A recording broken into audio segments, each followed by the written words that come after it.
Welcome back, everybody. This is Warhammer Sean with part 3 of the Codex Dark Angels. We're going to be covering troops, which will be pretty short.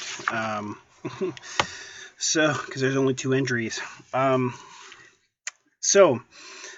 tactical squad is your first one, and that's 70 points. And that basically is 5 guys, 4 Marines, and a Sergeant. Weapon skill, ballistic skill 4. Strength, toughness 4, wounds 1, initiative 4, attacks 1, leadership 8, and 3+ save. You can pay 10 points for a veteran sergeant, which he becomes leadership 9, and he gets an extra attack. They come with a bolt gun, bolt pistol, frag grenades, crack grenades, and they shall know no fear. Combat squads, so if you have 10 of them, you could split up into 2 groups of 5, if you so choose. And Grim Resolve, which means they get to fire Overwatch with skill 2 instead of 1. You can have up to 5 more additional Space Marines for 14 points a model. If the squad numbers less than 10 models, then 1 Space Marine may take 1 item from either special weapons or heavy weapons list. If the squad numbers 10, 1 Space Marine would take a special weapon and 1 may take a heavy weapons. It's pretty much like a tactical squad for Space Marines. The Space Marine Sergeant or Veteran Sergeant may take items from melee weapons or ranged weapons. The Space Marine Sergeant or Veteran Sergeant can take melted bombs for 5 points. The unit may select a drop pod, rhino, or razorback as a designated transport. So, your basic tactical squad. The Scout Squad is 55 points. Comes with 5 guys, 4 Scouts, and 1 Scout Sergeant. Weapon skill, ballistic skill 4, strength, toughness 4, wounds 1, initiative 4, attacks 1, leadership 8, and a 4+ save instead of a 3+. And the veteran sergeant, scout sergeant has a 1 extra attack, so 2 attacks base, and leadership 9. So basically, just like the last edition for Space Marines, the scouts got better. Their ballistic skill went up, and they have a 4+ save. They have bolt gun, bolt pistol, frag, crack grenades. They shall know no fear, combat squads, grim resolve, infiltrate, move through cover, and scout, which is pretty dang good. They may include up to 5 additional scouts for 11 points a model.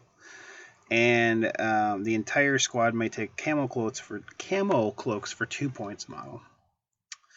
And camo cloaks, and I believe it's just +1 to cover. It's not actually considered stealth.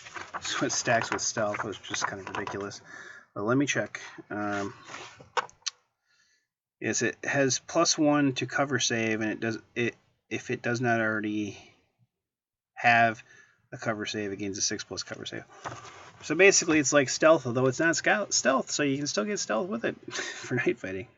It's kind of stupid, but you can take a scout sergeant veteran. And he's 10 points.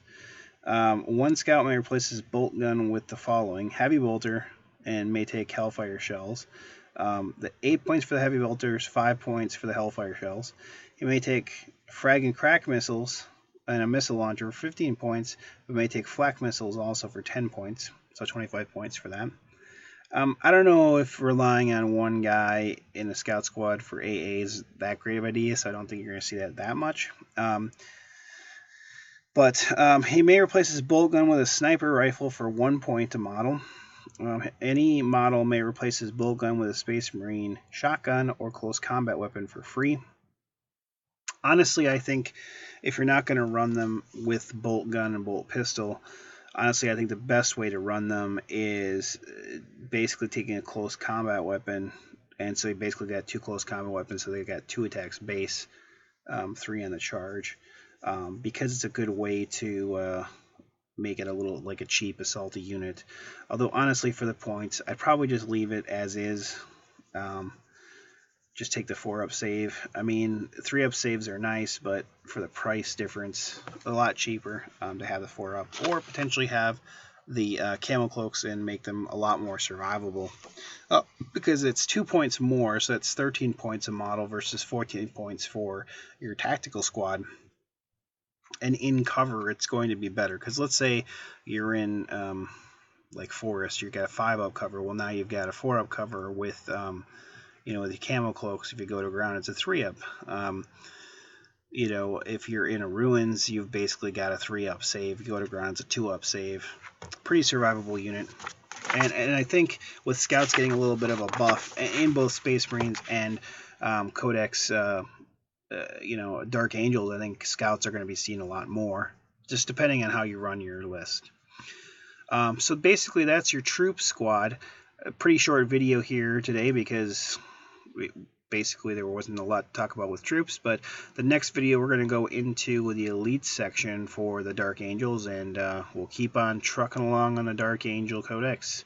As far as thoughts on the troop section, I think it depends on how you run things. If you're going to run the 2 demi companies to become a company, you're going to run a lot more tack squads, but you're probably still going to have a scout squad in there. If you're going to run a lot of Raven Wing, and maybe have some guys on the ground, I bet you're going to see more scouts than you will tactical squads because they're cheap and they still fire bolters at the same ballistic skill. So, I think you're going to see both played depending on how your army is constructed, depending on the detachment or formations that you're running. So, until next time, this is Wargamer Sean on Keep on Wargaming. I'll see you for part 4 of the Dark Angels in the next chapter. Goodbye. Goodbye. Goodbye. Goodbye. Goodbye. Bye-bye. Goodbye. See ya. Bye for now. Bye for now. Goodbye. I like bottoms.